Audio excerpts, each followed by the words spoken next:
మాజీ CM YS Jaganmohan Reddy కేసులకు సంబంధించి ఇవాళ ఒక వార్త వచ్చింది పత్రికల్లో.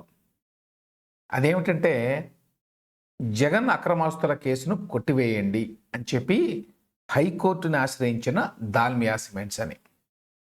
జగన్మోహన్ రెడ్డి గారి మీద సిబిఐ వారు పెట్టిన కేసులో ఒక కేసు దాల్మియా సిమెంట్స్ కేసు. వీరు ఏ బేసిస్ మీద కొట్టేయమని అడిగారు? ఇప్పటికే ఇండియా సిమెంట్స్ మీద పెట్టిన కేసుని తెలంగాణ హైకోర్టు వారు కొట్టేశారు. అదే పద్ధతిలో ఈ కేసును కూడా కొట్టేయండి అని చెప్పి వాళ్ళు కోర్టును అడుగుతున్నారు. ఇదేమిటి, జగన్మోహన్ రెడ్డి గారి మీద గతంలో సిబిఐ పెట్టిన కేసుల్లో ఒక కేసును ఆల్రెడీ కొట్టేశారా, క్వాష్ చేశారా అని చెప్పి ఆశ్చర్యపోవచ్చు. చాలామందికి ఈ విషయం తెలిసి ఉండకపోవచ్చు. సిబిఐ వాళ్ళు అప్పట్లో జగన్మోహన్ రెడ్డి గారి మీద విచారణ జరిపి 2012 నుంచి ఆ కేసుల్లో ఛార్జ్షీట్ వేయడం మొదలుపెట్టారు. 2014 వరకు వేశారు. ఈ ఛార్జ్షీట్లన్నీ కలిపి 11 కేసులు అయినాయి. ఈ 11 కేసులు అప్పటి నుంచి అంటే 2012 నుంచి ఇప్పటి వరకు అంటే 2025 వరకు విచారణ జరుగుతున్నాయి అని అనడానికి వీల్లేదు. వీటి మీద వాస్తవానికి విచారణ ఇంకా మొదలు కాల 13 ఏళ్ళు అవుతున్నా.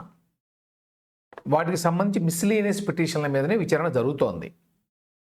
యాక్చువల్గా ఈ కేసుల్లో ఏ రకమైన ఆరోపణలు చేశారు, ఆ ఆరోపణల మీద విచారణ మొదలు కాల ఇంతవరకు. ఎక్కడ?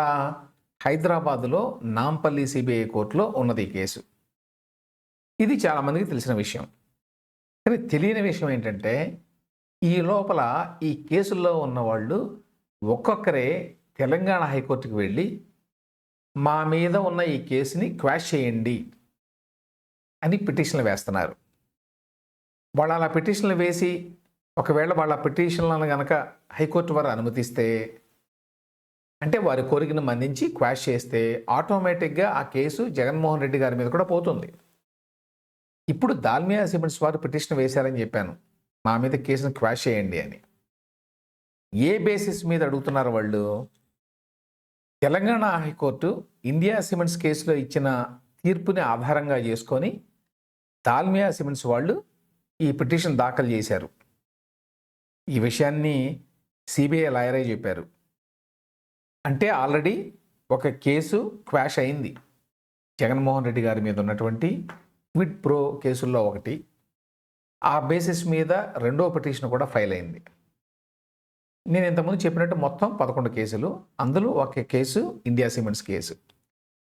దీన్ని క్వాష్ చేశారు అని చెప్పాను కదా తెలంగాణ హైకోర్టులో. ఏంటి ఈ కేసు? ఎందుకంటే ఈ కేసు గురించి తెలుసుకుంటే మనకి మిగతా కేసుల స్వభావం కూడా అర్థమవుతుంది. అప్పుడు వాటిని కూడా కొట్టేస్తారా లేదా అనే విషయం కూడా మనకి కొంతవరకు అర్థం కావచ్చు.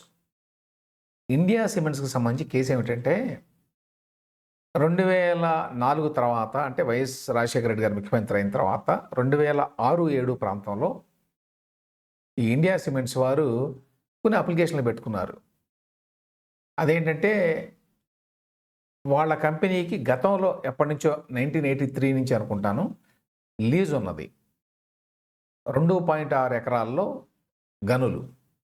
దాంతోపాటు ఒక 3 లక్షల గ్యాలన్ల నీళ్లు డ్రా చేసుకోవడానికి కూడా ఉన్నది. అయితే వాటికి అనుమతులు రాలేదు, కారణం ఏమైనప్పటికీ.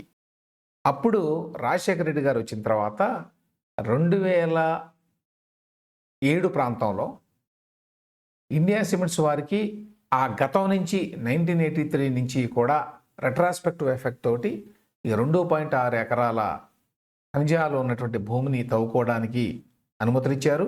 దాంతోపాటు 3 లక్షల గ్యాలన్ల నీళ్ళని కృష్ణానది నుంచి డ్రా చేసుకోవడానికి అవకాశం ఉంటే దాన్ని 10 లక్షల గ్యాలన్లకి పెంచారు. ఈ రకంగా 2 డెసిషన్స్ తీసుకున్నది వైఎస్ రాజశేఖర రెడ్డి ప్రభుత్వం. అదే టైంలో వైఎస్ జగన్మోహన్ రెడ్డి రఘురామ్ సిమెంట్స్ అని ఒక కంపెనీని కొని దానిని అప్పుడే భారతీయ సిమెంట్స్ అని మార్చాడు. ఆయన అప్పటికి ఎంపీ కూడా కాదు, వాళ్ళ నాన్న ముఖ్యమంత్రి అయ్యాడు అంతే. జగన్మోహన్ రెడ్డి ఎంపీ అయింది 2009లో. సో ఈ భారతీయ సిమెంట్స్లో ఇండియా సిమెంట్స్ పెట్టుబడులు పెట్టింది. అంటే కొత్తగా వచ్చిన భారతీయ సిమెంట్స్లో ఎప్పటి నుంచో ఉన్నటువంటి ఇండియా సిమెంట్స్ పెట్టుబడులు పెట్టిందనమాట. ఏ విధంగా పెట్టుబడులు పెట్టింది? ముందు ఒక 15 కోట్లు కట్టారు. కట్టి ₹110 షేరు చొప్పున కొన్నారు. అంతవరకు బాగానే ఉంది. 8, 9 నెలలు గడిచిన తర్వాత మళ్ళీ షేర్లు కొన్నారు. ఈసారి ఒక్కొక్క షేర్‌ని ₹1,440 కొన్నారు.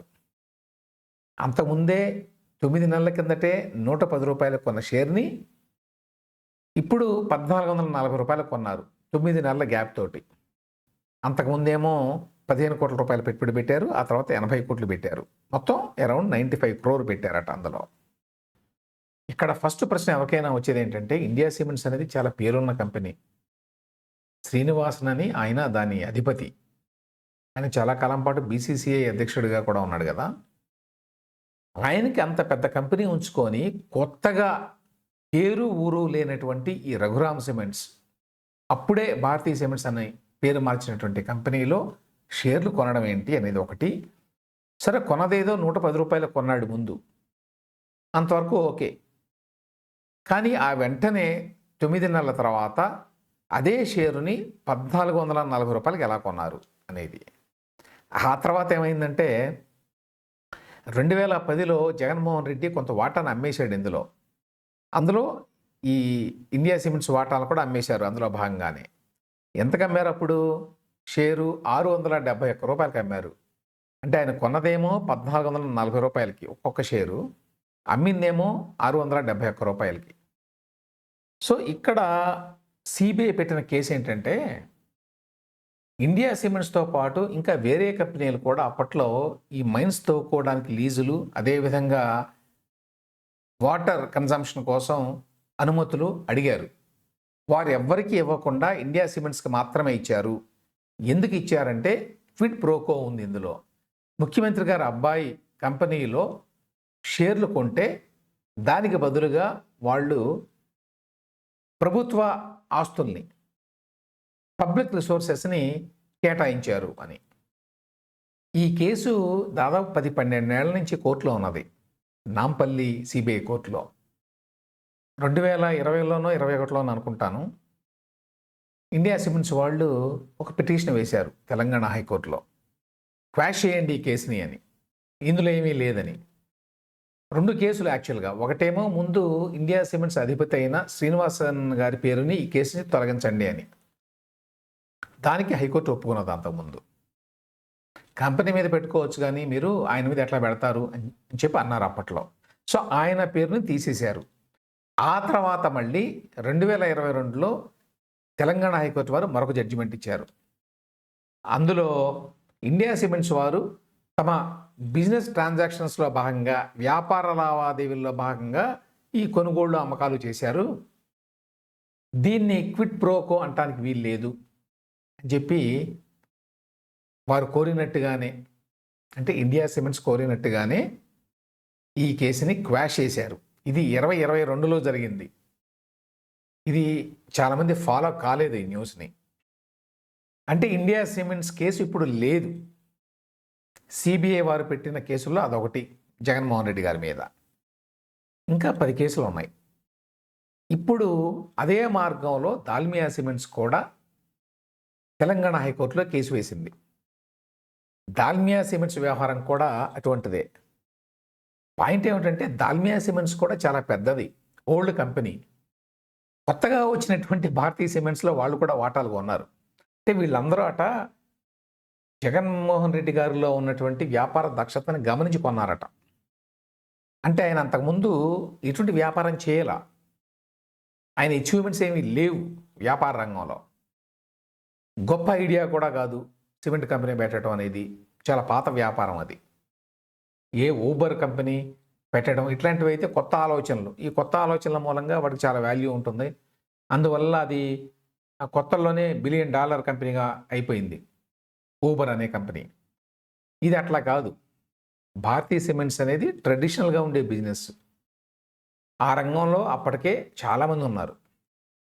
మరి ఏ రకంగా, ఏమి చూసి, ఏ రకంగా ఇంప్రెస్ అయ్యి జగన్మోహన్ రెడ్డి గారి వ్యాపార దక్షతను చూసి వాళ్ళు మరి భారతీయ సిమెంట్స్లో షేర్లు కొన్నారో తెలియదు. సో ఆ విధంగా దాల్మియా సిమెంట్స్ వాళ్ళు కూడా కొన్నారు. ప్రతిఫలంగా ఇక్కడ కూడా దాల్మియా సిమెంట్స్కి లీజులు కట్టబెట్టారు. జగన్ గారి కంపెనీల్లో దాల్మియా సిమెంట్స్ 95 కోట్ల రూపాయలు పెట్టుబడులుగా పెట్టింది. అయితే వీటిని అమ్మేశారు 2010లో జగన్మోహన్ రెడ్డి గారు. అందులో ఇవి కూడా ఉన్నాయి. దాల్మియా వాళ్ళది కూడా ఉంది. ఇంతకుముందు ఇండియా సిమెంట్స్ కూడా ఉంది కదా, అదే విధంగా. అంటే వీటన్నిటినీ కూడా బహుశా ఎన్కాష్ చేసుకొని వీటిని తన సొంత పెట్టుబడిగా మార్చుకునేటువంటి ప్రక్రియలో భాగంగా ఈ ఫ్రెంచ్ కంపెనీకి అమ్మేశారు ఈ షేర్లన్నింటినీ. సో అమ్మితే ఫ్రెంచ్ కంపెనీకి ఎంత వచ్చింది? 146 కోట్లు వచ్చింది. సో అందులో కొంత ట్యాక్స్ ఉంటుంది. 139 కోట్ల రూపాయలు మిగిలిందట. వీళ్ళ ఆరోపణ ఏంటంటే ఈ 139 కోట్లు దాల్మియాకు వచ్చింది. జగన్మోహన్ రెడ్డి గారు లేక వాళ్ళ లాయర్లు మొదటి నుంచి చెప్పేది ఏంటంటే వీళ్ళు పెట్టుబడులు పెట్టారు, తర్వాత అమ్మితే చూడండి ఎంత లాభం వచ్చిందో, 95 కోట్లు పెడితే 139 కోట్లు వచ్చింది అని. అందరికీ రాలేదు, ఇండియా సిమెంట్స్కి రాలేదు, అది వేరే విషయం. వీళ్ళకి వచ్చింది. అయితే ఇక్కడ సిబిఐ వాళ్ళ ఆరోపణ ఏంటంటే ఈ వచ్చిన 139 కోట్లలో కొంత డబ్బుని మళ్ళీ జగన్మోహన్ రెడ్డి గారికి హవాలా రూపంలో అందించారు అని. ఎంత అంటే 55 కోట్లు. దీనికి సంబంధించి ఆ దాల్మియా ఎంప్లాయీ దగ్గర ఒక పెన్ డ్రైవ్ దొరికింది. ఆ పెన్ డ్రైవ్లో ఇవన్నీ రాశారు. జేఆర్ ఖాతాలో, అంటే జగన్ రెడ్డి అని వీళ్ళు చెప్తున్నారు, జేఆర్ ఖాతాలో 55 కోట్లకు సంబంధించి లావాదేవీలన్నీ కూడా ఆ పెన్ డ్రైవ్లో ఉన్నాయి. కాబట్టి ఇదంతా కూడా మనీ లాండరింగు. యాక్చువల్గా లంచం కింద ఇచ్చారు ఈ మొత్తం డబ్బుని. భారతీయ సిమెంట్స్లో వీళ్ళు పెట్టిన పెట్టుబడులన్నీ కూడా లంచమే. అయితే వాళ్ళ పేరు మీదనే పెట్టుబడులు ఉంటాయి కాబట్టి ఆ తర్వాత మళ్ళీ వాటిని అమ్మినట్టు చూపి ఆ డబ్బు వచ్చిన తర్వాత మళ్ళీ ఆ డబ్బులో కొంత భాగాన్ని వెనక్కి తీసుకున్నారు అనేది ఆరోపణ. ఈ కేసు అక్రమం అని చెప్పి ఇప్పుడు దాల్మియా సిమెంట్స్ కూడా తెలంగాణ హైకోర్టులో కేసు వేసింది. జస్టిస్ కె లక్ష్మణ్ గారు విచారణ చేపట్టారు. టి నిరంజన్ రెడ్డి గారు వాదిస్తున్నారు ఈ కేసుని. జగన్మోహన్ రెడ్డి గారి కేసును వాదించేటువంటి లాయర్ అయిన ఈయనే దాల్మియా కేసును కూడా వాదిస్తున్నారు. సో వీళ్ళ వాదన ఏంటంటే ఈ పెన్ డ్రైవ్ ఇట్లాంటివన్నీ కూడా వీటికి సరైన ఎవిడెన్స్ కాదు, అది దీన్ని బేస్ చేసుకొని మీరు కేసులు పెట్టలేరు, కాబట్టి ఈ కేసును కొట్టివేయండి, ఆల్రెడీ ఇండియా సిమెంట్స్లో ఇటువంటి కేసునే కొట్టివేశారు అని వాళ్ళు కోర్టును కోరుతున్నారు. అయితే సిబిఐ ఏం చెప్పిందంటే ఇప్పుడు ఓకే, ఆల్రెడీ ఇండియా సిమెంట్స్ కేసుని ఈ హైకోర్టు కొట్టివేసింది. జస్టిస్ ఉజ్వల్ భుయాన్ గారు అనుకుంటాను అప్పట్లో ఉంది బెంచ్లో, ఆయన ఇప్పుడు సుప్రీంకోర్టులో ఉన్నారు. ఇండియా సిమెంట్స్ క్వాష్ పిటిషన్ని తెలంగాణ హైకోర్టు కొట్టివేయడం మీద మేము సుప్రీంకోర్టుకి అప్పీల్కి వెళ్ళాము, కాబట్టి అంతటితో అదేమీ ముగిసిపోలేదు అని చెప్పి సిబిఐ వాళ్ళు చెప్తున్నారు. ఇక దాల్మియా సిమెంట్స్కి సంబంధించి కూడా మా వాదనలన్నీ వినిపిస్తామని చెప్పారు. దీన్ని మళ్ళీ ఈ నెల 23కి వాయిదా వేశారు. సో ఇక్కడ కీలకమైన పాయింట్ ఏమిటంటే జగన్మోహన్ రెడ్డి గారి మీద నాంపల్లి సిబిఐ కోర్టులో ఇంతవరకు విచారణ మొదలకాల. ఆయన మీద సిబిఐ వేసినటువంటి 11 కేసుల్లోనూ ఈ 11 కేసుల మీద ఆధారపడి ఈడీ మళ్ళీ పెట్టింది ఒక 9, 10 కేసులు పెట్టింది. దాని మీద కూడా పిటిషన్లు ఉన్నాయి. దాని మీద ఏమని వాదిస్తున్నారంటే ఇప్పుడు జగన్మోహన్ రెడ్డి అండ్ కో వీళ్ళందరూ కూడా సిబిఐ కేసులో తీర్పులు వచ్చిన తర్వాతే మీరు ఈడీ కేసుని టేకప్ చేయాలి అని. ఎందుకంటే చాలామంది చెప్పేది ఏమిటంటే రెండు సైమల్టేనియస్గా విచారణ జరిగితే ఈడీ కేసులో తొందరగా శిక్ష పడేటువంటి అవకాశాలు ఎక్కువ. దాన్ని అవాయిడ్ చేయడం కోసం మీరు ఈడీ కేసులను విచారించవద్దు, ఇప్పుడు ఓన్లీ సిబిఐ కేసులనే విచారించండి అని చెప్పి పిటిషన్లు వేశారు, అవి నడుస్తున్నాయి. సో ఈ రకంగా ఈ ఎక్స్ట్రీనియస్ పిటిషన్లు లేక మిస్లీనియస్ పిటిషన్లు ఇవి నడుస్తున్నాయి. సో సిబిఐ కోర్టులో అంటే నాంపల్లిలో ఉండేటువంటి సిబిఐ కోర్టులో ఇంతవరకు యాక్చువల్ కేసులోకి న్యాయస్థానాలు వెళ్ళలేదు. ఈలోగా తెలంగాణ హైకోర్టుకి వెళ్ళి క్వాష్ పిటిషన్లు వేస్తున్నారు ఇందులో ఉన్న వాళ్ళంతా. మరి ఇప్పటికే ఇండియా సిమెంట్స్ కేసులో వాళ్ళకి అనుకూలంగా వచ్చింది క్వాష్లో అని చెప్పాను.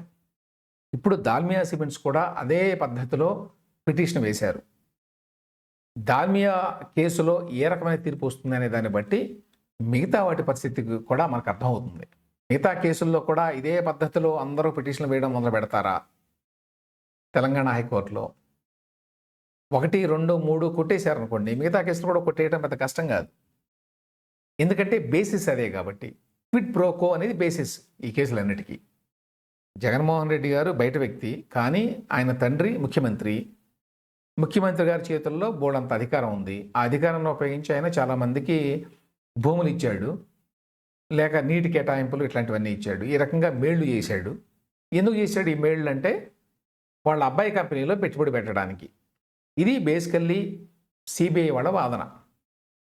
మరి ఈ సిబిఐ వాదన అంగీకరించకుండా ఇది వ్యాపార లావాదేవీల్లో భాగమే అని చెప్పి ఆల్రెడీ ఇండియా సిమెంట్స్లో తెలంగాణ హైకోర్టు చెప్పింది కాబట్టి, మరి మిగతా కేసుల్లో కూడా ఇదే ధోరణి కనుక అవలంబిస్తే జగన్మోహన్ రెడ్డి గారు ఈ కేసుల్లో బయటపడడం కష్టమేమీ కాదు అని చెప్పి అనిపిస్తుంది. అసలు నాంపల్లి సిబిఐ కోర్టులో ఈ కేసులు విచారణకు రాకుండానే హైకోర్టులో ఒకదాని వెంట ఒకటి క్వాష్ అవుతాయా అని కూడా అనుమానం వస్తోంది.